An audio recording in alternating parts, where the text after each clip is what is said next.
Today we're counting down the most useless weapons ever made during World War II. Starting with number 1, Panjandrum, United Kingdom, 1943. The Panjandrum was Britain's answer to the problem of breaching the reinforced concrete seawalls protecting the Atlantic Wall defenses that Allied planners knew they would face on D-Day. Engineers strapped dozens of cordite rockets to two enormous 10-foot wheels connected by a steel drum packed with explosives, intending it to roll onto the beach under its own power and detonate against fortified walls. In testing on the coast of Devon, the device proved catastrophically unstable. Rockets detached mid-run and sent the flaming wheel careening wildly across the sand toward the assembled observers, including senior naval officers who were forced to dive for cover. Its wobbling, unpredictable trajectory made it useless as a guided weapon, since no crew could steer or control its path once ignited. After repeated failed trials, the project was abandoned before ever reaching a real invasion beach, and the concept never saw combat. The Panjandrum remains remembered less for military value than as a cautionary tale of ambitious wartime engineering outpacing practical control, a spinning symbol of good intentions overtaken by uncontrollable physics. Number 2, Bob Semple Tank, New Zealand, 1940. Facing the real threat of Japanese invasion, with almost no armored vehicles in the country, New Zealand's Minister of Works ordered the construction of a homemade tank using a tractor chassis and corrugated iron plating bolted over a farm vehicle frame. Built by improvising engineers rather than trained tank designers, it carried up to 6 machine guns crammed into a cramped, poorly ventilated hull that left crews choking on engine fumes during operation. Its armor, thin, sheet steel meant for roofing rather than combat, offered negligible protection against small arms fire, and its top speed barely exceeded that of a walking soldier. Test drivers reported the vehicle was nearly impossible to see out of, with narrow vision slits that left commanders driving almost blind across open ground. It was never deployed operationally and never faced an enemy round, since New Zealand's military quickly recognized its impracticality. The Bob Semple tank survives today as a preserved curiosity, a monument to wartime desperation, illustrating how urgency without engineering resources can produce a vehicle better suited to a museum than a battlefield. Number 3, TOG 2, United Kingdom, 1940. Designed by a committee of veteran engineers who remembered the trench warfare of the First World War, the TOG 2 was built on the assumption that a future European war would again bog down into static, crater-filled battlefields requiring a slow, heavily armored vehicle capable of crossing wide trenches. By the time it was completed, the fast-moving armored warfare of Blitzkrieg had already made that assumption obsolete, leaving the tank a solution to a problem that no longer existed. Weighing over 80 tons and stretching more than 30 feet long, it moved at barely 8 miles per hour, making it hopelessly outpaced by the mobile campaigns unfolding across France and North Africa. Its enormous size made rail transport nearly impossible, and its complex electric transmissions suffered constant mechanical breakdowns during trials. Only one prototype was ever completed, and it never left British testing grounds for combat deployment. The TOG-2 stands as a striking example of military planners preparing to refight the last war, a technically ambitious machine rendered irrelevant the moment doctrine shifted around it. Number 4, Char 2C, France, 1921. Conceived at the close of the First World War as the ultimate breakthrough tank capable of smashing through fortified German lines, the Char 2C weighed nearly 70 tons and required a crew of 12 men to operate, making it the largest tank ever to see any operational use. By the time Germany invaded France in 1940, these giants were more than 2 decades old, their design frozen in an era of slow-moving trench assaults rather than the fast armored spearheads Germany now employed. Moving at barely 8 miles per hour and requiring specially built railway flat cars for any long-distance transport, the Char 2C could not be repositioned quickly enough to respond to the rapid German advance. During the campaign, several of the remaining vehicles were destroyed by their own crews or caught by German air attacks while still loaded on rail cars, unable even to be unloaded before combat began. Not one Char 2C fired a shot in anger during the 1940 invasion. It became a tragic symbol of French military planning frozen in the past, defeated not by direct combat, but by its own obsolescence and immobility. Number 5, T-35 Heavy Tank, Soviet Union, 1935. The Soviet Union built the T-35 as a demonstration of industrial and military might, a multi-turreted land battleship bristling with 5 separate turrets mounting a mix of cannons and machine guns meant to project overwhelming firepower in every direction at once. In practice, this ambitious design created a mechanical nightmare, since coordinating 5 turret crews inside a single vehicle proved nearly impossible, and the tank's immense length made it prone to breaking down or becoming stuck on uneven terrain. When Germany invaded the Soviet Union in 1941, the surviving T-35s were rushed into combat, but most never even reached the front line, breaking down from mechanical failure or running out of fuel along the march. Of the roughly 60 ever built, the overwhelming majority were lost not to enemy fire, but to abandonment, unable to keep pace with the retreating or advancing forces around them. Its thin armor also left it vulnerable wherever it did face German anti-tank guns. The T-35 remains a lasting example of prestige-driven design overtaking practical battlefield engineering, a parade tank that could not survive real war. Number 6. Landkreuzer P-1000 Ratte, Germany, 1942. Conceived by German engineers chasing the fantasy of an unstoppable land battleship, the Rat was designed as a 1,000-ton vehicle armed with naval-grade cannons taken directly from a battleship's turret, intended to crush anything in its path across the Eastern Front. The scale of the project immediately created problems no engineer could solve. No bridge in Europe could bear its weight, its ground pressure would sink it into any soft terrain, and its size made it an impossibly large target for enemy bombers circling overhead. Armaments Minister Albert Speer eventually recognized the project as a drain on resources Germany could not spare in the middle of a 2-front war and personally canceled it in 1943, before a single working prototype was built. No Rat ever moved under its own power, and no crew ever tested it in the field. Its story survives only in blueprints and design documents, a machine so oversized that it collapsed under its own theoretical weight before ever leaving the drawing board, a monument to strategic priorities lost to grandiosity in wartime Germany. Number 7. Antonov A-40 Kralya Tonka, Soviet Union, 1942. Soviet engineer Oleg Antonov set out to solve a genuine wartime problem, delivering light tanks directly to partisan units and forward airborne troops without the need for parachutes or heavy transport aircraft by attaching a plywood glider frame with wings and a tail to a standard T-60 light tank. The idea was for a towing aircraft to tow the winged tank into the air, release it, and let the crew glide it down near the battlefield before detaching the wings and driving straight into combat. During its sole test flight in 1942, the tank proved so aerodynamically underpowered that the towing aircraft could not maintain sufficient airspeed with the immense drag attached, forcing the pilot to release the glider early. The tank commander, Sergei Anakin, managed a successful emergency landing purely through skillful piloting, but the underlying concept was abandoned immediately afterward as impractical. No production version was ever built, and the single prototype never returned to flight testing. The A-40 remains one of history's most audacious engineering experiments, a flying tank concept defeated by simple physics rather than combat. Number 8. Kugelpanzer, Germany, 1939. Almost nothing is definitively known about the origins of the Kugelpanzer, a small spherical armored vehicle discovered by Soviet forces in Manchuria at the end of the war, believed to have been built in Germany and transferred to Japan for evaluation or reconnaissance testing. Its unusual ball-shaped hull, split by a narrow slit for a single crewman, was designed to roll across open ground using a simple track system along its outer rim, theoretically making it difficult to hit and capable of traversing rough terrain other vehicles could not manage.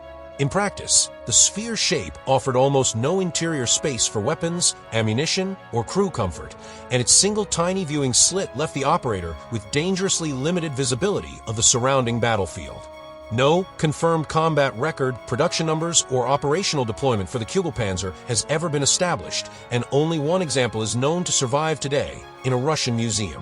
Its mysterious history and impractical design have made it one of the strangest curiosities of the entire war, a vehicle whose usefulness never moved beyond speculation and experimentation. Number 9. Yokosuka MXY, Sevenoka, Japan, 1944. As American naval power grew overwhelming in the Pacific and Japan's pool of trained pilots dwindled, naval officers approved the Oka, a rocket-powered glider bomb carrying nearly 2,000 pounds of explosives in its nose, built for the sole purpose of a pilot flying it directly into an Allied ship. Carried aloft beneath a mother bomber until release near the target, The Oka then relied on its pilot to guide it into a steep terminal dive, with no possibility of escape once the mission began. Allied sailors nicknamed it Baka, meaning fool, after observing how often the slow, heavily loaded mother aircraft carrying it was shot down by fighter patrols before ever reaching launch range, taking both bomber crew and Oka pilot down together. Of the missions actually flown, only a small fraction managed to strike their intended targets, since American radar and fighter cover intercepted most attempts well before release.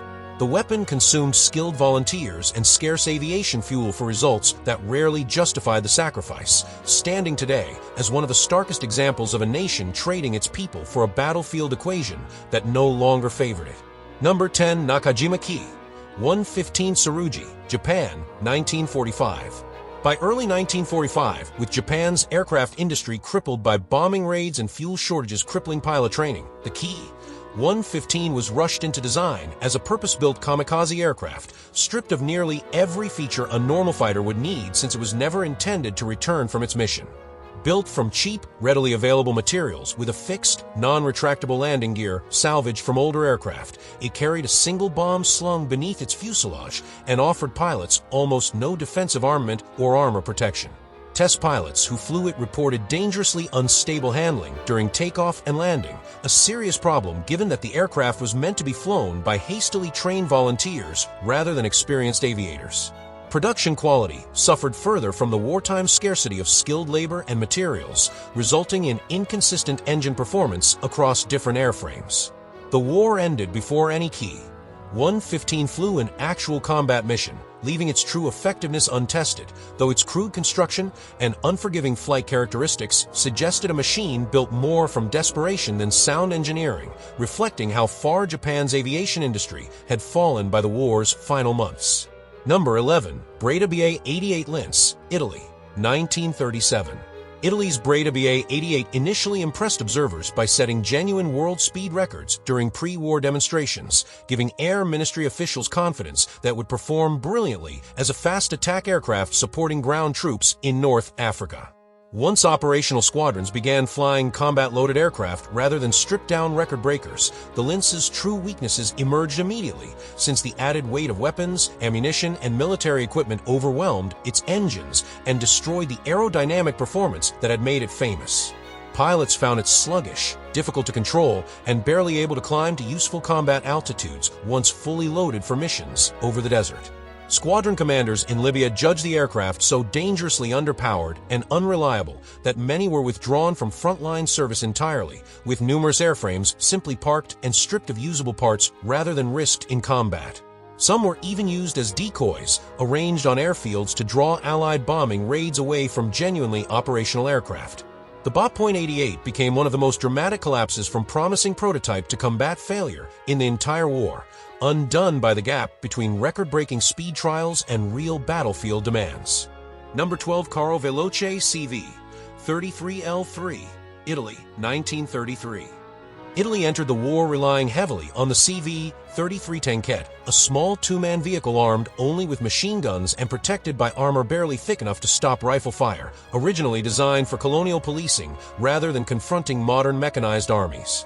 When these Tanquettes faced British and Commonwealth forces in North Africa, their machine gun-only armament left them utterly incapable of damaging enemy tanks, while their thin armor proved vulnerable to nearly every anti-tank weapon fielded by the Allies. Crews operating in the desert heat suffered from cramped, poorly ventilated interiors that made extended operations physically exhausting, and the Tanquette's low profile, while useful for concealment, offered its two-man crew almost no protection once spotted. During battles such as the Western Desert Campaign, entire columns of CV-33s were destroyed with minimal Allied losses in return, exposing how far Italian armor doctrine had fallen behind its opponents. Continued reliance on this obsolete design well into the 1940s reflected Italy's broader industrial struggles to modernize its military. The CV-33 stands as a clear case of an entire army equipped for a war fought a decade earlier than the one it actually faced. Number 13. Bolton Paul Defiant, United Kingdom, 1937. British designers built the Defiant around a radical concept, removing all forward-firing guns from the fighter, and instead mounting a powered turret behind the pilot, betting that concentrated rear firepower would let it destroy enemy bombers from unexpected angles.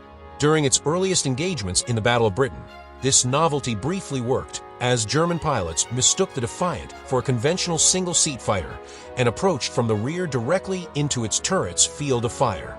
Once German pilots recognized the aircraft's true configuration, they adjusted tactics immediately, attacking from a front or below where the turret gunner had no way to return fire, and Defiant squadrons suffered devastating losses within weeks. The heavy turret and second crewman also added significant weight, leaving the aircraft slower and less maneuverable than the single-seat fighters it was meant to rival. Losses grew so severe that the Royal Air Force withdrew the Defiant from daylight fighter duty entirely, reassigning surviving aircraft to night fighter and target towing roles instead. Its brief moment of tactical surprise could not offset a fundamental design flaw that enemy pilots learned to exploit almost immediately. Number 14. Ferry Battle, United Kingdom, 1937. The ferry battle was designed in the mid-1930s as a modern light bomber, but by the time Germany invaded France in 1940, its single-engine, fixed undercarriage, and modest bomb load left it hopelessly outmatched by the faster, more heavily armed fighters defending the skies over the advancing German columns. Sent on desperate low-level missions to destroy bridges over the Meuse River and slow the German advance, battle squadrons flew directly into concentrated anti-aircraft fire and swarms of German fighters with almost no fighter escort of their own. On a single day in May 1940, entire formations were shot down attempting these bridge attacks, with loss rates so severe that some missions saw nearly every aircraft destroyed, among the worst single-day casualty rates suffered by any Royal Air Force unit during the war. Air crews who survived described the missions as near suicidal, flying straight and level into a wall of flak with no realistic chance of evasive maneuvering. The battle was withdrawn from daylight bombing duties soon afterward, its brief combat career becoming a stark lesson in how quickly aircraft technology could become obsolete against a rapidly modernizing enemy. Number 15. Blackburn Bota, United Kingdom, 1938. Intended as a versatile torpedo bomber and reconnaissance aircraft for RAF Coastal Command, the Bota suffered from a fundamentally underpowered engine choice that left it struggling to reach adequate speed or altitude even when carrying a reduced weapons load. Pilots quickly discovered that visibility from the cockpit was severely restricted by the aircraft's design, particularly toward the rear and sides, making it dangerously difficult to spot approaching enemy fighters or safely navigate close formation flying. Combined with sluggish handling and unreliable engines prone to overheating, these flaws made the Bota deeply unpopular among aircrews assigned to fly it operationally. After a series of accidents and disappointing performance in its intended maritime patrol role, Coastal Command withdrew it from frontline torpedo bombing duties within a year of introduction, relegating surviving aircraft to training squadrons where their weaknesses posed less operational risk. Many pilots considered training accidents involving the Bota a persistent hazard throughout its service life. Its rapid demotion from combat aircraft to training airframe illustrated how a promising specification on paper could collapse once real engines, real cockpits, and real pilots exposed its practical shortcomings. Number 16. Brewster F-2A Buffalo, United States, 1939. Originally ordered by the United States Navy as a promising carrier fighter, the Buffalo suffered from chronic production quality problems and a heavier airframe than its designers intended, leaving it underpowered and sluggish compared to newer fighters entering service by the early 1940s. When export versions reached British and Commonwealth squadrons defending Malaya and Singapore against the Japanese invasion of 1941 and 1942, pilots found themselves outclassed in nearly every category by the more nimble Japanese Zero, unable to match its climb rate, turning ability, or overall maneuverability in dogfights. Mechanical reliability issues, including engine problems worsened by the tropical climate, further reduced the number of aircraft available for combat at any given time. Losses mounted rapidly during the defense of Southeast Asia, and surviving pilots frequently described the Buffalo as a death trap against experienced Japanese aviators. The United States Navy quietly withdrew it from frontline carrier duty well before major Pacific battles like Midway, replacing it with more capable fighters. Its brief, largely unsuccessful combat record made the Buffalo one of the most notable disappointments among Allied fighters fielded early in the Pacific War. Number 17. Vought SB-2U Vindicator, United States, 1937. Entering service as the Navy's first monoplane dive bomber, the Vindicator represented genuine progress over earlier biplane designs, but by the time the United States entered the war, its wooden-framed wings and modest bomb capacity had already been surpassed by newer purpose-built dive bombers developed by Japan and Germany. At the pivotal Battle of Midway in 1942, Marine Corps aviators flying obsolete Vindicators attacked the Japanese carrier fleet despite the aircraft's known limitations, since no better dive bombers were yet available to the units stationed on Midway Atoll. Pilots faced brutal anti-aircraft fire and swarms of defending Japanese fighters in aircraft that lacked the speed, armor, or diving stability of more modern designs, and losses among Vindicator crews during the battle were severe. Its slow speed made it an easy target, while its dive bombing accuracy suffered compared to newer aircraft entering fleet service around the same period. Shortly after Midway, the Navy withdrew the Vindicator entirely from combat duty, relegating remaining aircraft to training roles. Its story reflects the dangerous gap that could open between rapidly evolving aircraft technology and the pace at which frontline squadrons could be re-equipped. Number 18. Fisher P-75 Eagle, United States, 1943. Rushed into development under intense pressure to field a powerful new escort fighter quickly, engineers at Fisher Body assembled the P-75 largely from components borrowed from other existing aircraft, hoping this shortcut would speed production and reduce testing time. The resulting design combined mismatched parts never intended to work together, producing a fighter with poor handling characteristics, disappointing performance at altitude, and persistent structural and aerodynamic problems that testing pilots reported almost immediately after the first prototype flights. By the time these flaws became clear, the long-range P-51 Mustang had already entered service and was proving far more capable at the exact escort mission the Eagle was meant to fulfill, making the entire program redundant before it ever reached mass production. The Army Air Forces canceled the contract in 1944 after building only a small number of prototype and pre-production aircraft, none of which ever flew a combat mission. Enormous sums of wartime funding and engineering effort had been spent chasing a solution that a simpler, already proven aircraft had solved more effectively. The P-75 remains a textbook case of rushed design assembled from parts rather than purpose. Number 19. M22 Locust, United States, 1943. Designed specifically to be light enough for glider transport directly into combat zones alongside airborne infantry, the M22 Locust sacrificed armor thickness and firepower to meet strict weight limits, leaving it armed with only a light 37mm gun that struggled to penetrate the frontal armor of German tanks encountered later in the war. American forces largely declined to use the Locust in its intended airborne role, judging the available gliders too limited, and the tank too vulnerable for the concept to be worthwhile in practice. British forces did eventually deploy a small number during the Rhine crossing operations in 1945, but by then heavier German armor had rendered its weak main gun nearly obsolete against the vehicles it was most likely to encounter. Crews found its thin armor offered little protection even against small arms and shrapnel, undermining confidence in the vehicle whenever it did see limited action. Production numbers stayed modest, and it never became a significant factor in any major campaign. The Locust illustrated the difficulty of balancing genuine battlefield capability against the strict weight demands imposed by an emerging concept of airborne armored warfare. Number 20. Bachem Ba-349 Natter, Germany, 1944. As Allied bombing raids devastated German cities and fuel shortages grounded conventional fighter squadrons, engineers proposed the Natter as a desperate solution, a vertically launched, rocket-powered point defense interceptor that could be built cheaply from simple wooden components and launched straight up from a ground-based ramp to intercept bombers within minutes. Once its rocket motor exhausted its brief fuel supply after firing a single volley of unguided rockets at a passing bomber formation, the entire nose section and pilot were meant to separate by parachute, a design intended to save costly engines while treating the airframe itself as expendable. During its first and only manned test flight in 1945, test pilot Lothar Sieber was killed when the aircraft's canopy detached and the Natter crashed shortly after a chaotic, uncontrolled descent, exposing catastrophic flaws in its stability and pilot safety systems. The program was abandoned before any operational combat missions were flown against Allied bombers. Its combination of extreme performance demands, minimal pilot training, and largely untested emergency systems made it one of the most dangerous aircraft ever assigned to a living pilot, born from wartime desperation rather than sound aeronautical engineering. If there's another World War II weapon you think belongs on this list, let us know in the comments below.